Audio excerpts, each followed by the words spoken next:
Oi pessoal, tudo bom? Nós estamos aqui em Curitiba, conforme a gente já havia falado pra vocês no Twitter e como vocês estão vendo no nosso Instagram, mas nem por isso a gente ia deixar de fazer nossa review de Como a Game gente of prometeu. Thrones, conforme a gente falou. Hoje a gente viu o 7º episódio da 6ª temporada, The Broken Man, Uhum.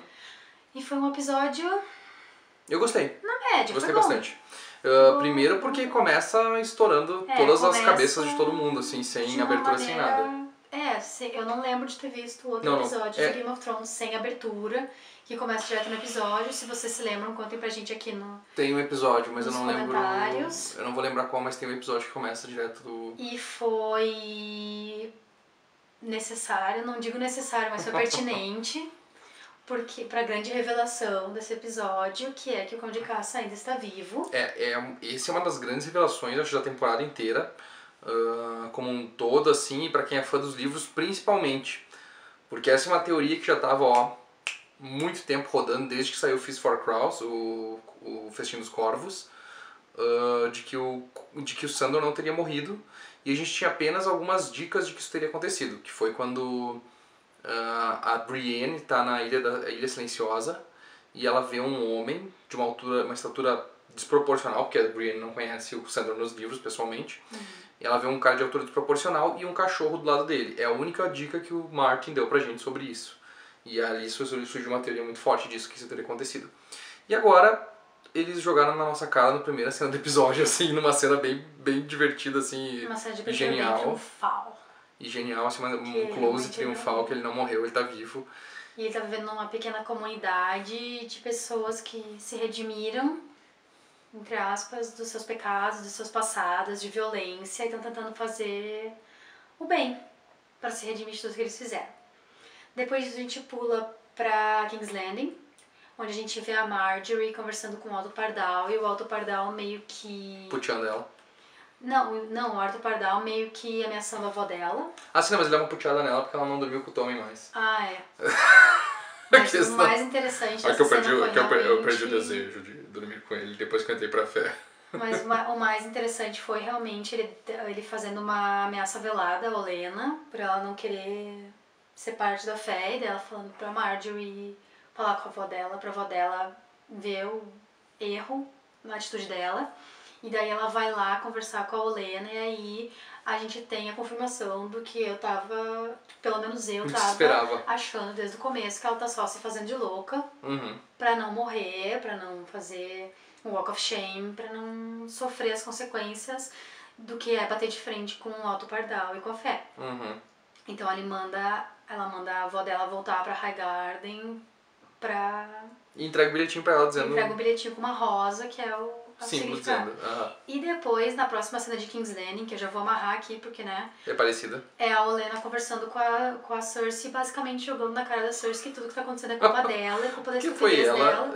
E é verdade, eu adoro ela. Ela fala tudo na cara mesmo. Ela fala tudo na cara, ela é honesta até onde ela deve ser pra manter a própria cabeça, né? Porque claro que ela não vai falar pra Cersei que ela mandou matar o Joffrey, que ela ajudou na morte do Joffrey, mas ela, tipo, não se lixa. Não, e ela falou uma coisa importante, né?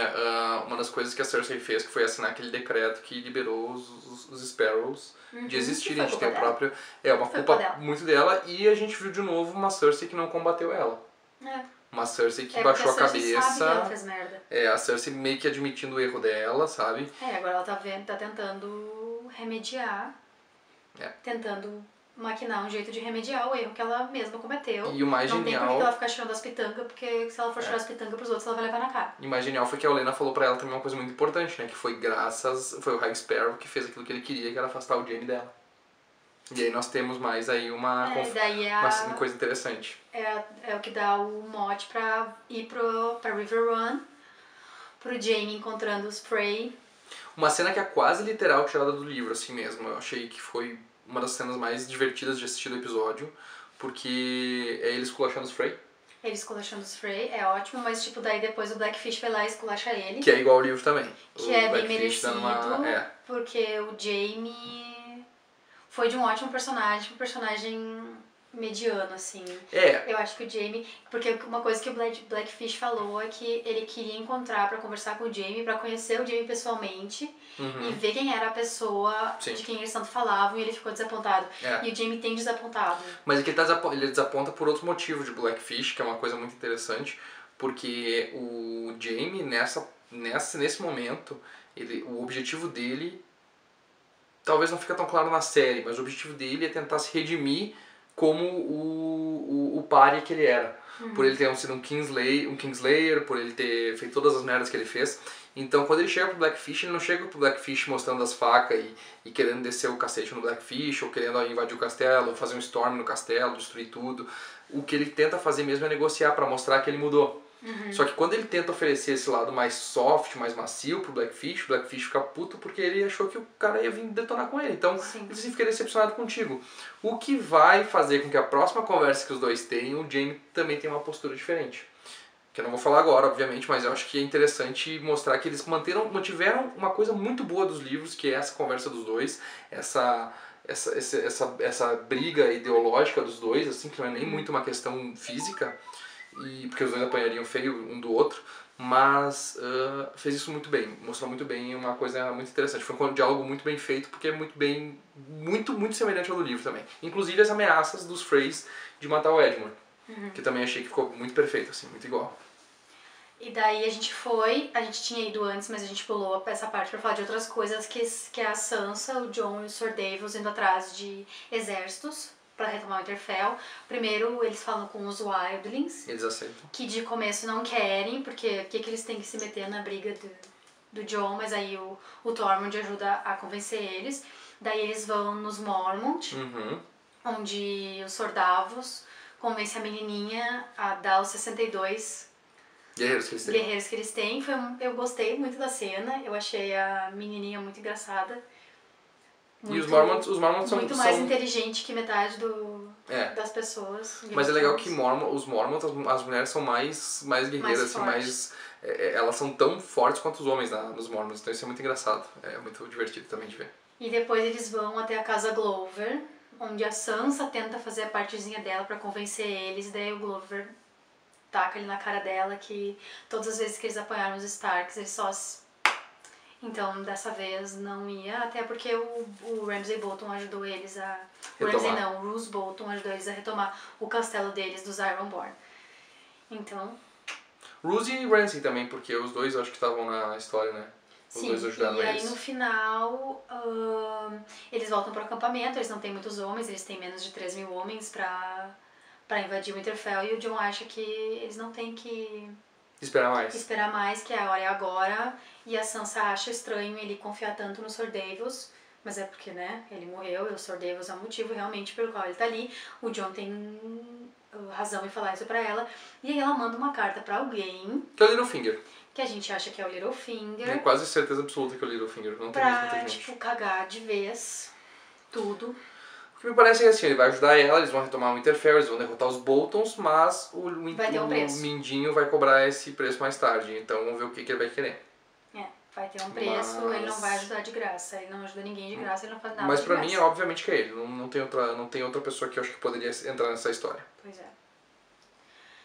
Depois nós temos uma breve historinha da Arya, até curtinha demais, que é ela comprando a passagem de volta dela pra Westeros, e a menina, que eu não sei o nome, já disseram nos comentários, mas eu não me lembro, esfaqueando ela totalmente. E eu achei tão bizarro isso, porque no episódio anterior ela pega a espada dela de volta, ela coloca a espada dela do lado dela, e daí ela sopra a vela pra ir dormir, eu presumo. E pra mim pareceu, tipo, que ela tava esperando. E daí ela não tá nem um pouco atenta ao que tá acontecendo Não, ela tá completamente dela. desligada. E aí chega uma mulher, uma senhora, chama a atenção dela e dá um monte de esfaqueada nela, e a guria, ela cai no rio. Aí assim, tem umas coisas que não dá pra entender muito bem em Game of Thrones, principalmente na série que eu tô dizendo, me referindo obviamente. Primeiro que o Jon, a Sansa e o Davos vão pra vários lugares diferentes em um mesmo episódio que levam milhares de quilômetros de diferença, obviamente. Os Mormonts moram numa ilha fora do continente. Ok, Passou. Depois nós vemos a Yara e o Theon Greyjoy, onde eles abrem o plano deles, que é ir pra Meereen falar com a Daenerys antes do Euron Greyjoy.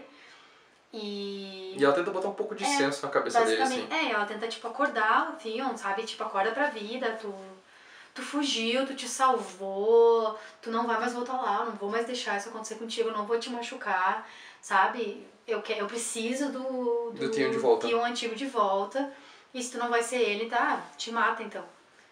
Que eu achei que foi uma... Tipo, deu pra ver, tipo, o Theon meio voltando, assim. Eu acho que foi uma cena necessária pra gente entender e na próximo episódio não ter só o antigo Theon de volta do nada, assim. Foi uma passagem. Uma passagem, Foi basicamente, E aí fechou com o Sandor, eu ia dizer só. Fechou com o cão de caça, né? Porque tava tudo bom demais pra ser verdade na vida dele. Tava Ele teve um episódio de folga. Vilarejo, pacato. E aí entram 3 homens que, se eu não me engano, ele diz que são da Brotherhood, da Banners. E matam todo mundo, menos ele, que passou, tipo, horas cortando lenha. Porque ele foi cortar lenha quando ele voltou. Tava todo mundo morto. E aí só termina com ele pegando o machado e indo embora. E daí, tipo, foi... O que me deixou assim, ó... Eles estão usando a Brotherhood como uns saqueadores que matam as pessoas inocentes. Se for assim, eu acho que começa a morrer aquela chance da Lady Stoneheart voltar. Porque a Brotherhood, como a gente sabe, ele não mata descaradamente. Ele mata Freys. Eles matam apenas os Freys. E apenas os culpados. Talvez eles dissessem que eles fossem da Brotherhood e eles não fossem. Pode ser Ou que seja. talvez o Sandor acha que eles são e na verdade eles não são. Pode ser, é verdade. Pode ser que seja. Aí dá pra manter, mas eu acho que daí... Vamos ver como é que vai ser no próximo episódio, porque mostra o Sandor... No preview já mostra o Sandor... no preview nós temos o encontro de Brennan com o Jaime. Ameaçando ele. Vai ser muito tenso, porque os dois vão se ameaçar, os dois vão ter que brigar, vai ser tenso demais. Aí mostra o Tyrion, né, que não teve Daenerys nesse episódio. Graças a Deus. Não teve Bolton nesse episódio e não mostrou. Nós também tivemos na preview do episódio a frase icônica da Cersei, que é I choose violence. Que ela que aparece o exército do High Sparrow batendo de frente contra ela e dizendo pra ela que é pra ela parar ou eles vão partir pra violência. Ela escolhe a violência, que é o que a gente tava esperando pro episódio 6. Pra ver o Robert Strong descendo o cacete. Violência. E ver o Robert Strong descendo o cacete. Uma das teorias que a gente tem quanto a isso, e que eu tava esperando muito que acontecesse, é justamente que os irmãos Clegane briguem. E tá meio que se aproximando, porque o Sandor tava do lado da fé e o Robert Strong tá do lado da coroa. Então é bem possível que aconteça aí essa briga desses dois aí, vai ser um momento épico da história. Vai, verdade. Então tá, gente, essa é a nossa review do episódio 7 da sexta temporada de Game of Thrones, The Broken Man, que é o Sandor Clegane, que é o Jon Snow, que é o Sir Davos Seaworth, que é todos os homens que apareceram hoje, o Jaime Lannister, no episódio. Deixem pra gente aqui abaixo as teorias de vocês, como sempre, vocês fazem pra gente discutir o que tá pra acontecer, o que vai acontecer nos próximos livros. Também temos essas teorias, já que o aparecimento do Cão de Caça foi um spoiler tão grande. Quem leu sabe disso. E não se esquece também de que tá chegando o nono episódio. O nono episódio vai ser aquele episódio motherfucker. Então, o último vídeo que a gente fez, a gente teve 126 comentários comentando muito sobre as teorias que vão vir. Vamos continuar fazendo isso, vamos continuar discutindo, que é divertido pra caramba pra nós também. E eu quero deixar avisado pra você que assistiu o vídeo até agora, que a partir deste vídeo, comentários que só xingam a gente por causa da nossa opinião, que só reclamam da nossa opinião, não serão mais respondidos. Críticas não construtivas. Até as agora críticas construtivas a gente aceita. Até agora a gente tava respondendo das pessoas que só vêm comentar pra reclamar que a gente não gosta dos episódios. Mas agora a gente não vai mais, não tem porquê. A gente tem nossa opinião, nós não trabalhamos com verdades absolutas, como nós já dissemos diversas vezes.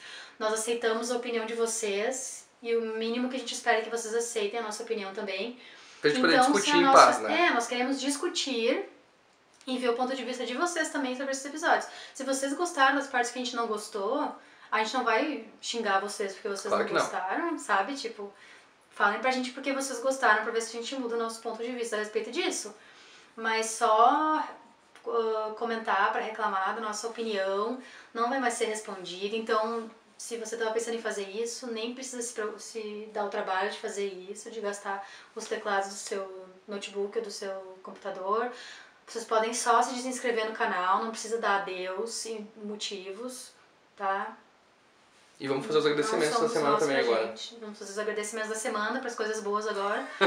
O Aloísio, como sempre, que nos empresta a HBO Go dele. Mesmo que deu problema hoje. Mesmo dando problema, o culpa não foi dele, foi da HBO. É verdade. Conseguimos assistir igual. Quem mais me serve? Matheus Dias, que é um integrante do Capinaremos e que gosta pra caramba do canal, já falou várias vezes que gosta do canal, que assistiu várias vezes. Valeu, tá sempre acompanhando as reviews também, que ele falou que tá sempre assistindo, que tá sempre gostando e tal. Então a gente precisa dar esse agradecimento. Foi um recado do Monteiro, que o Monteiro, que é outro colunista do Capinaremos, disse pra gente, do Matheus. Valeu! E também um beijo pro Pedrinho, neto da Dona Nádia. Dona Nádia está comentando em diversos nossos vídeos, dizendo que o Pedrinho e ela nos adoram, pra gente mandar beijo pra eles. Então um beijo pra eles. E é isso, gente. Não esqueça de curtir, dar joinha se vocês gostaram, de compartilhar nas redes sociais, de se inscrever aqui no canal pra ver mais review de Game of Thrones. Ainda temos 3 episódios, então até domingo que vem. Tchau!